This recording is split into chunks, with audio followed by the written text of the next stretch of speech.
Keep in mind that everything that I'm gonna say about in this video comes from someone that loves Wuthering Waves. Does Wuthering Waves still respect my time? Well, yes and no, but the no is not really about how the game is designed and more so about how I play it, and let me explain. The game is designed to actually respect your time, or at least it feels like, because you do have a bunch of events to do between patches and a storyline, but they don't really seem to take that much of your time. The thing is, like, when you're a person that is not actively playing and being current with the content of the game itself, you end up looking at the previous content that you have and you just have a ton of hours of content to do, which is great, but at the same time it's gonna take you forever to catch up. Like, I'm not even caught up with the content itself that has been previously since the Cyberpunk collab. I made it because the game allowed me to play the collab on its own and I enjoyed it, but now I'm going back to the content that I left, for example the Imeth storyline, and I cried during that storyline, and I'm glad that I played it, even playing it after the Cyberpunk things.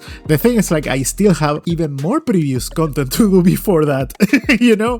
And it's in a point that it's just like, it's not that it feels impossible to complete, it's just gonna take me a lot of time, and that's why I'm taking my own pace. So it does respect my time. Yes, it kinda is designed to respect my time, despite what some people say, because I keep receiving comments in my gacha videos talking about like, oh, my gacha games are not designed to respect your time, gacha slow, boxes, man. The point of this video is about if they respect my time, even if they are gacha games or not. Like, I'm sorry, I just don't... I'm not even sure why am I punctualizing this point, because most of these people just read the title, the thumbnail, and put this opinion thinking that this is the sub-red gaming. I'm sorry if I gave you the wrong impression, this is my channel. Either way, when it comes to the content itself, what can I punctualize compared to the video that I made last year is that the story, it keeps getting better and better compared to last year. But the thing is, like, even if it's better, there are times that it doesn't really hook me. For example, with the Augusta and Yuno storyline, I wasn't really hooked off the character itself, so that's when I kinda just take the break. I just see myself skipping entire quest lines in order to have fun, while also keeping a less interesting progress overall. And the thing is, like, it's not because I like skipping entire quest lines because, oh no, I need to be current with the content that is right now. No, it's not that part. It's more about the fact that I just don't really want to skip cutscenes individually, because maybe they will surprise me and maybe they will touch me emotionally, and there are times that I just don't want to gamble the opportunity that happens. So I prefer, like, to skip the entire section so I just can go back and play that section whenever I want, right? And I can watch it entirely, and if it was boring, well, at least I made it entirely and I know it was boring, you know? Then there is the other thing, that Wuthering Waves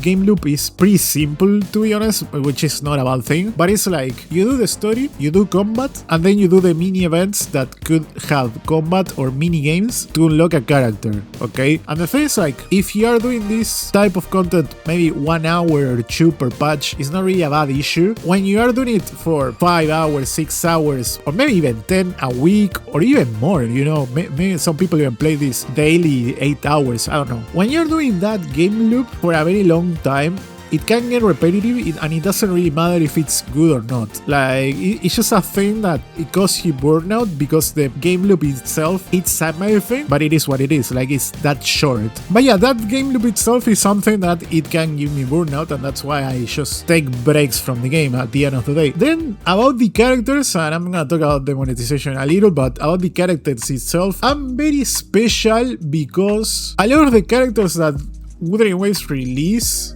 like, design-wise, they are amazing, and their special effects, they are amazing, and when you look at them in YouTube or even the trial, they look amazing, and no complaints about the visual style of the characters, okay? But when I play them hands-on, all these things that I mentioned that are visually stunning and pretty, to me they become like noise, and they lack of visual clarity, and it's something that I appreciate more, the characters that are more or less grounded, quote unquote, which ends up leaving me to not really pull for much characters, or there aren't really much characters that I like actually playing, because I think I mentioned this in the video that I made last year, and I don't remember if I did, but I just don't like playing with characters that feels like they only throw fireworks all over the place, right? And yes, there are exceptions, for example, like Hiyuki, Chisa, Rebecca, Imeth, but even those characters, there are characters that I like playing all the time, you know? I prefer more grounded characters like Rover, in terms of the visual style point, not really in the narrative. Because the thing is, like, these characters that has a lot of fireworks, they are very fun and very intense to play when you are doing something like, for example, the endgame content, or even like the story. When I play any of these characters in the story, they all feel amazing and epic because the setup is insane and it's nice and you are gonna enjoy them playing it. But for me, that I value how long-term some characters could feel, if I'm doing the equivalent of, for example, killing boars in World of Warcraft, that is just like doing dailies, exploring, or just trying to clear out my map, these characters, as someone that isn't nearly done to clear up any of the maps in this game, don't really give me enough value to pull out for them, especially because, well, I mean, I'm 30, okay? I grew up playing Crash Bandicoot 1 in the PlayStation 1 while watching gaming news through a Nintendo magazine that I would buy monthly. I've been watching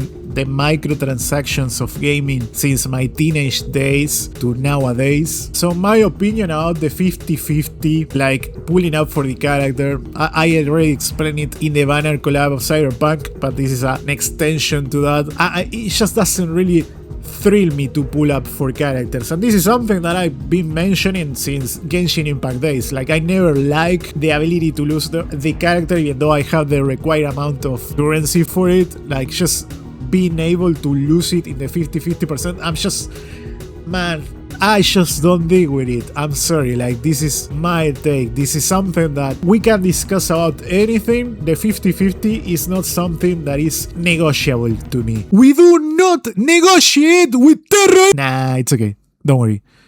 I do negotiate with them. But even with the things that I punctualize, I still like Wuthering Waves. Like, the things like I can criticize stuff like the monetization, and I can tell you that sometimes I just get bored of the game loop, but I can make this video, and maybe the night before I'm just crying out the story, you know? Like, because it's amazing, and I'm just, like, it made me very emotional, and I connect with it a lot. So I understand, like, when some people get very passionate about Wuthering Waves, because they also get very emotionally attached with the game. But like, I think those points, in my case, I can just put them behind and treating them as they separate things. Like, I can tell you that the story is amazing and it's very emotional, and I'm glad that they keep going on that route, and it's insane, especially because I was very vocal about the fact that in release the story was very boring to me. I'm just glad that the point that is now the narrative. But then I can also tell you that I just hate the 50-50, I don't wanna do this. I just don't wanna lose the ability to get the character that I have been farming for months.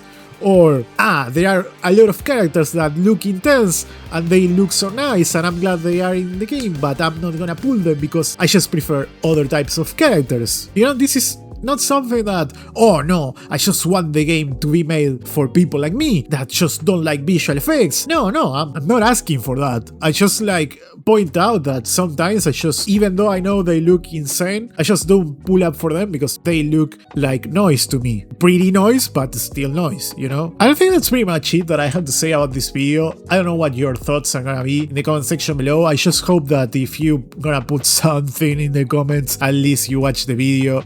I think I'm asking for too much anyways, but let's see how this turns out. Anyways, I hope you guys enjoyed it, and if you did, make sure to leave a like, subscribe, and I will see you all in the next one. Peace out!